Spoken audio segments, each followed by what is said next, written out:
back. My name is Chris Sachinelli. I get to build, buy, and sell simple profit businesses every single day. And today we're going to be getting back to the basics to talk about the fundamentals, the blocking and tackling of building a profit-led business. This video is going to be really valuable to you if you're currently a business owner and you're trying to focus on putting more profit in your pocket and you want to increase the likelihood of staying in business, right? The number one goal of being in business is to stay in business for as long as possible while you're putting profit in your pocket. At the end of the day, to start things, let's start with the problem, right? What are we trying to solve for? In the United States today, according to the SBA, being in business is very, very risky. In fact, 50% of businesses, specifically SMBs, will go out of business within their first 5 years. And the number goes up even higher. It's almost close to 90% of businesses will fail within their first 10 years of ownership. Now, if you look at the venture-backed market, the startups, the folks that are building moonshots, these stats and figures are even worse. They're even higher in terms of the failure rates, right? The content that we're going to cover today, it's pretty much universal. So whether you're building a small and medium-sized profit-led business or you're building a venture-backed moonshot startup, this video is going to be pretty relevant to you in terms of the basics, back to the basics, blocking and tackling of just how to kind of stay in the game, right? Because the best way to win the game is to just stay in it. And that's what we're going to be focusing on in terms of the challenge, the problem that we're trying to overcome today. In terms of a simple solution, what we're trying to solve for is when we look at the failure rate of these companies, a significant portion, the primary driver in terms of failure of businesses is due to lack of capital. And when we're looking at the lack of capital, it's because there's a very high failure rate in the market. So the risk premium associated with the capital flowing to small businesses comes at a premium. And what we're trying to solve for in terms of our solution-based approach is how do you lower the risk of a business? And then because of that, you're going to open up, better flows of capital, right? So when we're looking at the simple solution, it's really all around the blocking and tackling of how do you delever risk? How do you lower the risk in building a sustainable business, right? Reducing business risk so that you can drive sustainability and because of that, lower your risk premium. And by lowering the risk premium, decrease the overall cost of capital and increase the likelihood of your exposure to capital so that you have access to the resources that you need to continue to build and put profit in your pocket in the longest period of time, right? So when we're looking at the problem market, that's what we're always trying to solve for. We're trying to figure out how to delever risk, decrease risk, increase sustainability, and then ultimately, gain and garner the optionality, the freedom to decide in terms of getting access to better sources of capital over a longer period of time. And that capital also includes the capital you're putting in your pocket, the profit in your pocket from customers, right? Because at the end of the day, what we're trying to focus on is building sustainably. And when we look at building sustainably, we take a long-term equity approach, right? So we're looking at building sustainable equity in our business. And that's focusing on growing the value of our business over the longest period of time by focusing on sustainable revenues and then also decreasing overall operational risk, right? So when we're looking to build value or equity in our business, it's about, hey, how much more revenue can we drive that's profitable revenue? And there's a key difference between metrics-driven revenue growth that are glory metrics to potentially raise your next round of capital versus revenue growth metrics that actually end up putting profit in your pocket, sustainable, profitable revenue. And when we focus with businesses back to the basics, we want to get back to the basics of driving profitable revenue growth inside of our business, right? So that's focusing on revenue streams that are going to maximize profitability, ensuring that every dollar earned is ultimately going to strengthen the business and the financials to make sure that you're guaranteeing the highest probability of long-term success, right? Now, in order to complement and support this profitable revenue growth, you have the other components of your business, right? So revenue growth, we really call that the profit engine. You want to focus on building the profit engine in your business. And then you have this other component of your company, which is the value engine. That's how you actually support delivering the value of operating your business day to day. And when we're focusing on the value engine, what we're really focusing on is decreasing your operational risk, right? So we're going to focus on implementing strategic improvements that reduce risk, right? That create more resilient company. We want to drive efficiency and effectiveness so that you're well positioned to better serve customers for a longer period of time in a profitable manner, hopefully supporting your ability to optimize for people so that you not only have happy customers, but you have happy employees, happy team members, happy people. By focusing on sustainable equity, what we're really doing is we're putting ourselves in a position for capital readiness, right? So really it's focusing and executing on sustainable equity that is actually solving this big problem. Again, the big problem that we're trying to solve for in business is staying in business, right?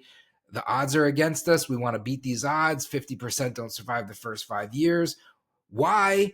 Mostly it's access to capital. Lack of capital is the number one driver, and cash flow, right? Capital and cash flow, capital from customers and then capital from investors, capital from customers being cash flow to continue to operate the business, capital from investors being, the ability to supplement the burn, right? The solution is let's lower the risk of our business so that we can attract more capital. The way we lower the risk of our business is to build sustainable equity. We build sustainable equity by increasing profitable revenue, not just glory metrics, but actually driving more profitable revenue to put more profit in our pocket. And we support that by decreasing operational risk, focusing on the value engine, value drivers in the business, efficiency, effectiveness, things that delever long-term sustainable risk, supporting people who support the customers, enjoyable experience, right? Really want to make this an enjoyable experience for everybody involved. By doing all of this, what we're really doing is getting capital ready, right? And it's positioning us around this goal line of capital readiness. And when you look at the field, if you're standing on, say, a football field, the end zone of capital readiness is really selling your business. It's that final capital event, right? It's actually exiting the business. But every 10 yards, right, it takes to get to a first down to be able to get into that end zone. You have other goals and objectives. And sometimes that means, having to go and raise capital and get access to capital while you still own the business, right? Exiting with ownership. And when we're doing this, what we're always focused on, so larger exit multiples is the end-to-end goal, right? That's in the end zone, we're selling our business. We want to sell with the largest possible exit multiples, right? We want to get the most value for the business. While we still own the business every 10 yards at a time, we're trying to get capital ready in terms of fundraising so that we can run the business. And we want the best terms on investment. So we want better terms on investment while we own the business. We want the largest exit multiples when we sell, and we want the best terms while we own. And all of this, both of these combined, require higher valuations. So what we're really focused on and what we become obsessed by is increasing the overall valuation of our business while we own the business so that we can be capital ready, because the best time to get capital ready is when you don't need capital, right? It's a funny thing about money is it tends to flow to the people who don't need it, right? So put yourself in a better position to raise, right? And always be raising, by always be exiting. And the way you do that is by building sustainable equity, right? So again, big problem, most businesses fail. They don't have access to capital or cash flow. Simple solution, lower risk, get better access to capital. How? Build sustainable equity. Result, you're capital ready, right? You're going to end up with higher valuations, better terms on investment, larger exit multiples. Okay, that's great. Chris, that sounds great. But how, right? What's the actual playbook to do this? When we look at businesses, we acknowledge that every business is unique, right? And we all are at a different journey or a different exit of our journey. Most of us follow the same overarching trajectory because everything starts somewhere, everything ends somewhere, and then there's all these things in the middle. What we did over at Bootstrapper Capital is we tried to simplify the journey so that we could better support our clients and our portfolio companies traversing that journey. And the way that we simplified it is by breaking things down into the 5 exits of ownership. So we believe that every business, even though every business is unique, every business is different, every business has to traverse all 5 exits of ownership. Some folks skip some exits and they pull a couple of value levers to be able to do so, just like taking a shortcut, right? But reality is fundamentally the business needs to go through all 5 exits of ownership. Sometimes when you see some folks take shortcuts, for example, maybe they go out and raise venture capital and they put $3 million in their business, but yet they went from an exit 1 or exit 2 business to now they're trying to act like an exit 4 business because they have resources, and they skip the fundamentals in the middle. They tend to have a lot of fires, things fall apart, and that's why there's such high failure rates of these startups. The business didn't mature at the same rate as the opportunity, right? So when we're looking at businesses, we want to make sure that the business matures through all 5 exits of ownership. That's what decreases and delevers the risk on the business, the core business, the blocking and tackling, back to the basics, right? So we really want to try to master all 5 exits of ownership. First exit is you're making the business your job. You're exiting your day job to make the business your job, right? So you're exiting something else to start making this your focus. And that requires a transitionary period, right? And there's certain types of mechanisms that you should be putting in place, fundamentals, blocking and tackling, to set yourself up for success in that moment in time so that you can increase your odds of staying in business. Number one objective of business is to stay in business, right? Whoever can stay in business the longest has the highest probability of winning, right? Been at this for a long time. I've just been able to stay in business, right? Exit number 2 is you're exiting doing all the work by starting to build a team, right? You want to start building a team so you can delegate. That means you're shifting yourself away from doing the actual blocking and tackling of making it your job, and you're starting to put that into delegated responsibilities of others.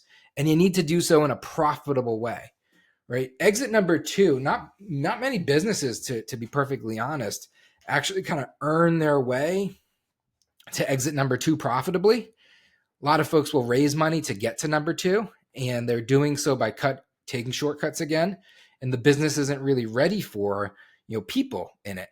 And exit 2 is where most companies actually fall apart and fail, right?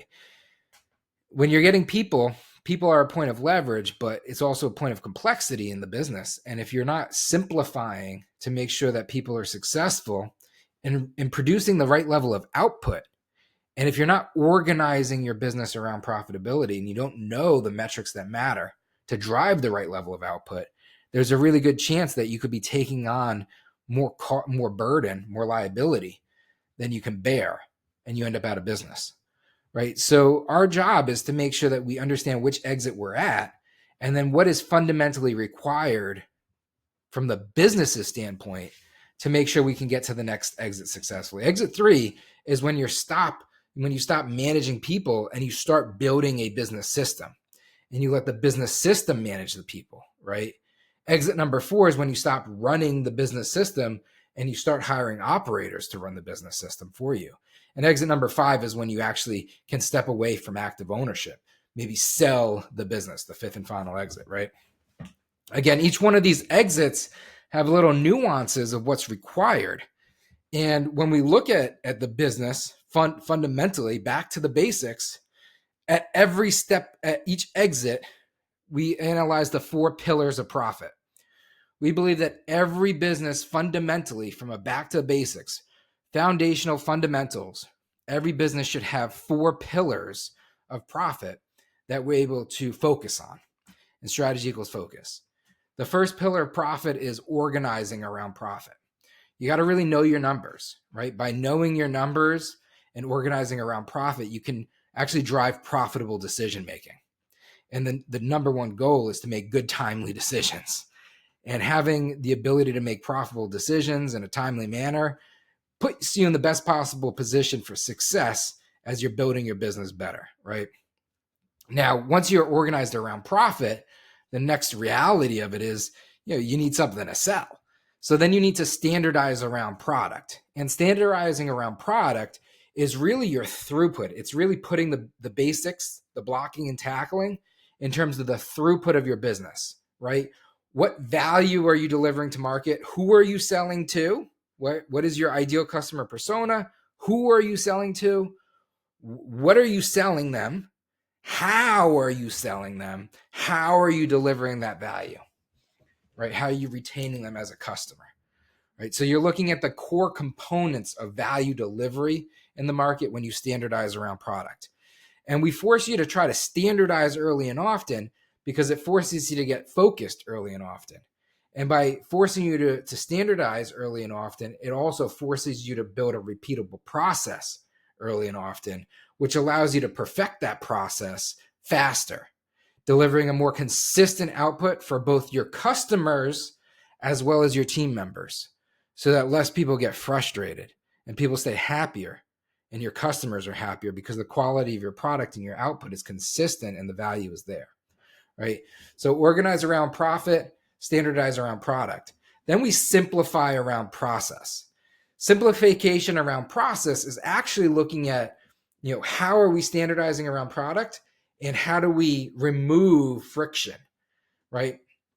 How do we make investments into workflows and work streams that can hopefully automate as much of this as possible, right? And simplifying around process is actually our ability to truly optimize around people, which is the fourth pillar of profit. And optimizing around people is really trying to empower people through building a better organization to make it, optimally happy and enjoyable work to be done, which then gets transposed over to the client because they get a happy and enjoyable experience, right? And you get a better, more sustainable business because typically when you're able to know your numbers and you can deliver a consistent product and you're able to do it fun and fast and people enjoy it, they stick around and you're able to sell more for a longer period of time. And that's how you optimize and maximize sustainability and profit in your pocket, right? Now, that's the four pillars of the four pillars of profit. But as we're working through each of these exits, we're looking at the pillars and we're pushing them through three phases of profitability. And this puts us in a profit-led approach towards nurturing the pillars and progressing to the next exit, right? It gives us structure and focus in terms of how we apply our methodology. And the first phase is to focus on getting more profit, right? You're focusing on more of what's working. And your objective is to drive profitable revenue into the business because now you're affording yourself the opportunity to have more resources to enter into phase two, which is focusing on leveraging those profits. And as you're traversing through each of the 5 exits of ownership, you have more opportunity because it's a bigger, better business system. You have more opportunity to extract more profitable revenue, right? So at each exit, you're looking and identifying the areas to focus on getting more profit.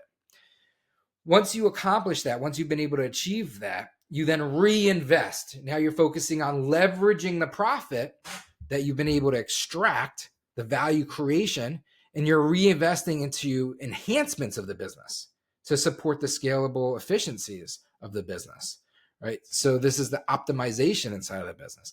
And you're really investing in tools, right? So you're looking at tools, technology. You're looking at the automations that could be set up, the different workflows that can support work streams, right? So like automations is like automation of a task using tools. Workflows would be, a couple of tasks together that achieve an outcome. A work stream would be a couple of workflows combined that achieve an experience or a true deliverable. You're investing in people, right? And then you're investing in the things that give you leverage, right? Things that can be done once and used many, many times. For example, content is leverage. Right now, in recording this video is creating leverage for my business. Content scales, right? Code scales. Investing in technology that you develop scales, right? Capital scales, right? So you want to invest in the 3 C's of scale, content, code, and capital, but you also want to invest in people and then supporting the people through technology, tools, techniques, right, that support workflows work streams, automations. As you're driving the incremental productivity increase by delevering risk and driving productivity, efficiency, and effectiveness of phase two, now you have an incremental flow of profitability, and you're focusing on maximizing the profit of that exit, of that stage, right? So you're kind of reaping what you sowed in a sense, right? You're harvesting. And that's when you're focusing on the strategy work, really. You're optimizing around the profit distribution in the business, right? Because there's a goal of owning businesses, and the goal is really to be able to put more profit in our pocket for the longest period of time. So you're focusing on making the right types of decisions in terms of maximization of putting the profit in your pocket so that you can reinvest into the business and then get to the next exit, right? And you're making sure that the reward systems are in place to continue to incentivize the internal growth that naturally will take place by repeating this process to the next exit, right? So every single exit you're at, right? We have 5 exits. In order to get to the next exit, we're reviewing each of our 4 pillars, and we're reviewing each of the 4 pillars from the lens of the 3 phases of profitability, right? As we do that, what that's actually setting us up for is to successfully traverse through each of the 5 exits, right? This is the blocking and tackling. This is the back to the basics. This is what allows us to maneuver through the growth of our business in a sustainable and profitable manner, right? This is what actually allows us to build sustainable equity over time. And when you follow the right types of structure, strategies, accountabilities, the right types of tools and techniques to be able to implement them, right? What you can do is focus on increasing profitable revenue and decreasing operational risk. That gets you truly capital ready. It's going to help you achieve higher valuations because your business is worth more. Fundamentally speaking, your business will be worth more. Because it's worth more, you'll be in a better position to negotiate better terms on investment. Capital will be readily available to you. You'll be able to get better terms on that capital. And eventually, when it is time to sell and you've traversed through each of the 5 exits and you've decided to make that decision to sell, you will be able to sell for more. You'll get the largest possible exit multiples, right? Hopefully by doing this, what we're fundamentally setting up for is to solve this problem, right? Because we truly are on a mission to help businesses survive all 5 years, to survive those first 5 years, whereas most businesses fail.